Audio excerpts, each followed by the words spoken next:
Hello, ladies and gentlemen. This is Eddie Marcus again, spokesman and advocate of basic human rights for all people. You know, my basic concern is to liberate truth so that all people can embrace it and benefit from truth. And by doing so, live the life they were made to live. And there are many obstacles that are in our way. Some have been described as true obstacles, but I call them sin. And I call it that because we have been given to understand sin to represent a certain mixture of things. Also, I call it evil. Yes, I call it evil because it causes so much pain and suffering to so many people. But I actually think of it as a replacement of God. This is what I see happening in the world. And what is being used most in a way that everybody can identify and see it right before their very eyes. And that's what we call power, money, and guns. All over the earth, it appears since the beginning of time until this very time, it is still instrumental in replacement of God. Now, when I refer to power, I'm talking about, as the dictionary would describe it, the ability to do something or act in a particular way, especially as a faculty or quality. Some people might say having the ability to cause a movement or to stop it. Power. The ability to cause a movement or stop it. Now, we know how that can be manipulated in the societies that we live in. But then we talk about money. How does money aid in this replacement of God? Well, what is money? Any item, according to the dictionary, or medium of exchange that is accepted by the people for the payment of goods and services, the principal measure of wealth. It allows people and business to obtain what they need to live and thrive. Money is a way to gain power, status, and respect in a society. It was somewhere mentioned, someone was quoted as saying, give me the power of money or the control of money. Give me the ability to manipulate and control money. Give me money. And I care not who make rules and regulations. Why? Because everything that you do, everything that you want, your whole life will be dependent upon money. I'm controlling the money. I'm controlling you. In other words, this is a great arm of power. And if somebody wakes up or challenged this, then you have the gun to make sure that everything stay in line the way it has been described to be. Stay in line. You got the gun, you got the law, you got the jails, you got the prisons, and then you have the gun for those who just want to challenge you. You have something I believe happened in Russia. There was a gentleman, I'm not going to mention the name, I don't recall it, that was going to, somebody that said, in a sense, rebel against Putin. And just the other day, he was blown out of the sky. Power. This is what replacement of God, having the ability to do these kinds of things, to manipulate this, to cause this to happen. And you got what? These other arms, you got the money connected to everybody. Isn't that something? Well, I look at it, if I wanted to put it in some kind of order, ladies and gentlemen, so you can kind of understand it. When we're talking about the replacement of God, we are talking about what I just described. No God that you can see. You recognize all the evidence, much of the evidence, so you know it exists. But what other way can you describe it? So you feel that the position is open. So you claim it. And by claiming it, you cause these others to follow suit because you'll say it'll work. But what I see is that it is a force of evil. A force of evil. The force of evil, because it didn't have to be that way. It didn't have to be the way it is. It could have been another way or another way. In fact, on earth, we got it many different ways, and all of them fail. Force of evil. Now, my friends, when we have the force of evil, what happens? That's when I mention the power. That's when I mention the money. That's when I mention the gun. But you know what? I want you to know, ladies and gentlemen, please, when we really look at it, they really got a hold on us. They got a real hold on us. We have been programmed, we have been conditioned to believe that the way the system is just the way it's supposed to be. And we've been indoctrinated to this, and regardless of whatever the situation might be, we have to accept it. You see, one thing that I have not mentioned to you, because I was giving you information and I was hoping that you would be trying to bring forth these other conclusions yourselves. You see, when I say that the force of evil, when I say power and gun, when I say the replacement of God, I'm saying actually man. That's what I'm actually saying, because man is the main tool that is used to express all of this. But the evidence that this is a replacement of God is what it produces. It usually always works for some. Whoever's in power, don't care how dictatorial they are, how humble they are, whoever's in power, they're running the show. And it usually works for them based upon what they're trying to do. That's why they got there. And the evidence that it is not working for God, that is not working for the people, is what happens. We have poverty. We have crime and violence. We have lies, and there's cheating. There's stealing. There's, my God, hatred. There's racism. There's bigotry. There's all of this as a result. Now, this is an absence of the real truth God thing.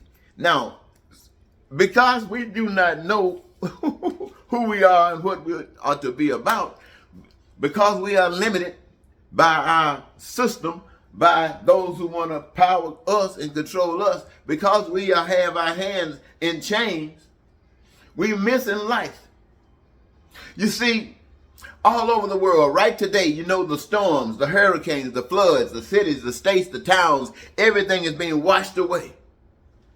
Regardless of what you have put your faith in, regardless of what you put your trust in, what you thought made you somebody, doesn't make any difference. It can go just like that. And then you're right back where you started from. And hopefully you didn't burn down the bridges as you were getting where you go, because now you need to cross those bridges again. But you didn't learn then. Hopefully you have put yourself in a position to hope that you learn. And those who have not experienced that yet, but hope as well that they'll never have to do it. And so you have to prepare, come together, prepare, figure this thing out. What are you going to do to fix this thing? Making sure that these people can come back just like they were before and much better. Making sure that in India and all these other places where people have nothing, no kind of life at all. Now, because of the new hope, the new promise that each of us have a career, have a job. I'm talking about every last human being. We put everybody on earth to work, but start here in America. Everybody on earth to work. The incentive to put everybody on earth to work is to make sure that the work they do is the work that they choose. And they have the choice of choosing any work.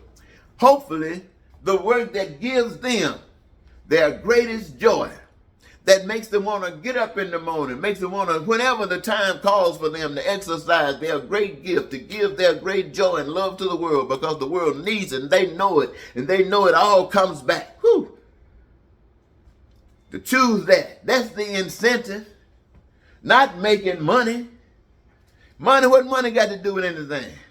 The incentive is doing what you came on earth to do. Not just playing basketball, but maybe making jets to fly all over the places we've never been before.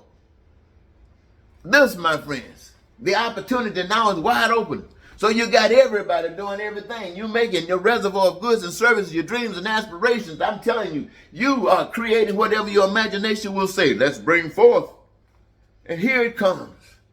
And it is in such an abundance that everybody can receive from it. Now, I'm speaking right now about America, but I'm also speaking about the one that everywhere where people are, they're expressing the same attitude towards life. And they are creating amongst themselves that which they need, what they want and what they desire, that will give them peace and prosperity. Now, as I speak of this today and we engage ourselves, many of us, most of us probably, will not get a chance to experience and enjoy this great life that are speaking. It will give us some, because the moment we start, it really begins. But we won't really, most of our lives is all over. But what we will do is we're cleaning the field. We're making it a new way, a new promise for, if not our kids, at least our grands, to come in this world that we missed, but we prepared that they can live like they're in heaven. Come on. This gives us purpose. We don't have to have guns. We don't have to hate. We don't have to be racist and bigots. We don't have to be going down the streets shooting, killing people just because of their color. We don't have to do that. We don't have to live in ghettos. We don't have to owe anybody anything. We can live and be proud to be who we are, man or woman, straight or gay. We can live and glorify life itself. That's what I'm talking about.